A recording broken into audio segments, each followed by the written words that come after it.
Josh, great to have you with us on BYU Sports Nation here at Big 12 Media Days. BYU fans remember you well. You made your first career start for the Horned Frogs in Fort Worth against BYU in a commanding 44-11 win. So let's go back to that day and the emotions you felt going into your first start compared to where you are today. Like, where do you feel like you are have progressed the most emotionally, and then from your skill set since that? Yeah, it feels like a long time ago.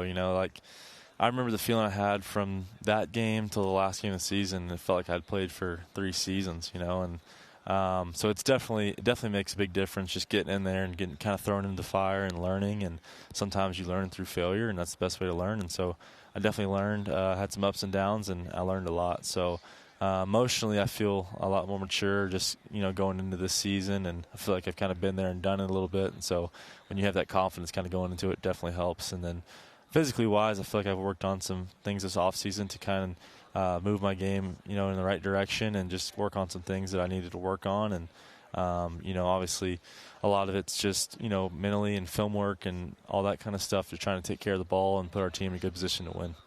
So what do you think will be different for this year's TCU? I think it's just our guys and the bond that we've formed this offseason. I think the hardest thing about college football nowadays is the transfer portal, and you get new guys in every year. And, it used to be where, you had a recruiting class, and those guys were seniors, and they knew each other for 4 years, and they were all good friends and hung out together. And now that's just not the case. There's guys coming in for 1 season, 2 seasons, leaving after 6 months. So your team's always changing, and the challenge is trying to get each other to know each other and to hang out and to be just to form that bond. And that's really big in football no matter what level it is. You got to have that bond. You got to believe in each other and have confidence in the guy next to you. And so that's what our goal is, and that's what we think that's going to propel us into this season. As a freshman last year, what was the biggest surprise coming from high school and then just kind of immediately being thrust into action, having the pressure on your shoulders? What was the biggest surprise for you?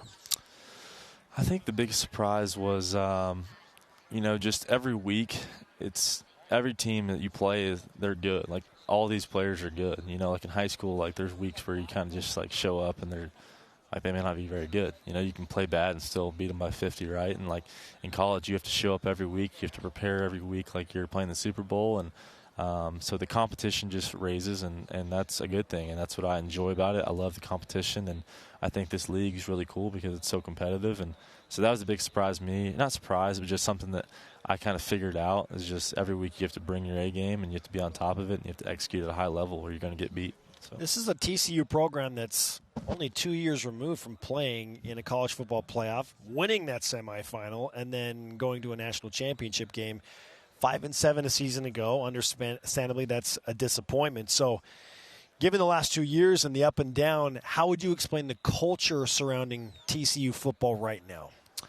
I think it's the best it's been, since I've been here, and it feels a lot like our team 2 years ago. Those guys, we had an older group of guys who had kind of been through the fire. They had success and they'd failed, and they worked hard and they were competitive, and they were really competitive. I look back to that team and just watching workouts, and I watch our workouts now, and it's like, man, we're really competitive. And so that's really important. And obviously we have a long ways to go to get to where that team was, but that's kind of our goal, is to get back in that position. And I see some parallels between those 2 seasons.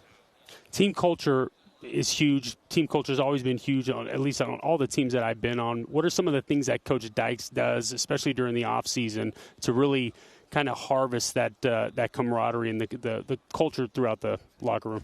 Yeah, I think this year's been different. There's been more intent to, doing stuff as a team. And so even from a coaching standpoint, they've been more intentional about setting time aside for us to be together and to do things. And so we've done, all kinds of different stuff together. And a lot of it's just the players hanging out together and being around each other, and just, at his locker room at lunch, and just sitting down and being intentional about not just talking with the offensive guys, but maybe go sit with the defensive linemen and let them know that, hey, like, I care about you guys too. Like, I believe in you guys. And so it's just me trying to be intentional, and the rest of our team doing the same thing about just getting to know each other. And Coach Dykes has done a good job of giving us that opportunity. Redshirt sophomore TCU quarterback Josh Hoover is on BYU Sports Nation. You mentioned a lot of the different nuances that you've been working on to better your quarterback play. If there's a stat specifically that you would like to shore up, what what number have you kind of circled, like, I need to be better in this specific category? Yeah, for me, it's not really like anything but turnovers. You know, the fact is that I can't turn the ball over like I did in 6 games last year. You know, that's how you get beat. And so that's the thing for me going into this season is just taking care of the football and making good decisions and knowing when, you know what, we might just have to punt this drive and we're going to give them the next drive. You know, like not every down is do or die. And so sometimes I kind of have this mentality, or I have in the past, like, man, I want to just rip this ball because I know I can make that throw. And sometimes it doesn't work out. And so just being smarter and being better about giving our guys opportunities and then keeping our offense on the field. Keep offense on the field, good things are going to happen. So, is there someone on the offensive side of the ball that you're super excited to see take the field this season, whether it was a returning starter or somebody new to the team? Yeah, there's a lot of guys, and I think one that stands out to me, and we have a great relationship, and it's Savion Williams, our outside receiver, number 3, and I think him, he's kind of when I first got to know him, he was kind of a quiet guy, and we didn't really have like a great relationship just because he's kind of a more quiet guy. And I think over the last, couple months when I started playing, we've really become really close. And so, I care a lot about him. I care a lot about his future, and I feel like it's on me it's kind of on me to help him be successful, and I want him to do as well as he can and score all the touchdowns and do all this thing, and I believe he's going to have a great season, and I really believe in him and the work he's put in, and I think he's going to have a great year, so excited about him. The league in the last 2 years has gone from 10 teams to 14, now to 16, and you say goodbye to Texas and Oklahoma. So how do you assess the 16-team new-look Big 12 with no Oklahoma and no Texas? Yeah, I mean, obviously losing those two, there were 2 competitive teams that have been good historically in the conference, and so those are always good matchups. But, you add some of these West Coast teams and different teams, and, I mean, these guys are really good too. Like it's going to be really competitive, and I'm really excited about it, and it's going to be fun to kind of come out here and go East Coast, West Coast, and just travel around and see all these different places and play good teams, play really good football, and it's going to be competitive. How old are you? I just turned 21. Did you ever play NCAA football back in the day? I did. So I was telling him earlier, the memory I have playing NCAA football, I was playing with Florida every game, throwing the halfback toss to Percy Harvin, and Tim Tebow was running the quarterback power.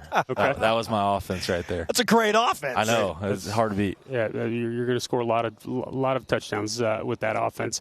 So with the ratings coming out, or with the video game coming out, what do you think your rating should be? Let's say what do you think your rating was last year, and what do you think it would be this year? Oh, last year, I guess I hadn't really played, so I'm probably low 70s, something like that. And then this year, I mean, I didn't do a whole lot, so I'd probably say like high 70s. Something like that. But that's a very humble approach. We're looking forward to improving that. Let's go. So. By the end of the season, what do you think you'll be at? Come on. I don't know. Don't get humble on me. I think our team's going to go from about an 80 to we're going to be in the 90s. Okay. I'll give you that. Okay. Goes with it. Hey, super PC score. I respect it. It's okay. Listen, we were talking about, like, Josh, last year West Virginia was picked 14th, led dead last out of the 14, and they were a good team. Right. They finished in the top 5. Could TCU pick 10th? Like, listen, poor old TCU. People have forgotten, Josh, the sleeping giant that is potentially TCU. There's one person that may have not forgotten. That's me, right? Like a huge fan of Josh, right? I think he's an up-and-coming talent, not just in the Big 12, but I think across the country. A lot of people are going to know his name at the end of the year. And then, you look at TCU, I mean, from every position, especially on the defensive side of the ball, right, they are stacked. They always are stacked. They're always going to be a competitor, someone fighting for that top spot. So I expect nothing but big things, man. Needless to say, I think 10th place is I think you'll use that in your favor. I don't really pay a whole lot of attention to that kind of stuff anyway, but, we feel good about our team, and we're excited about it. Let's go. Let's improve the EA Sports ratings. Yes, sir. They're living living great to have you, brother. Yeah, thank you all for having me. Thanks so much. Appreciate it.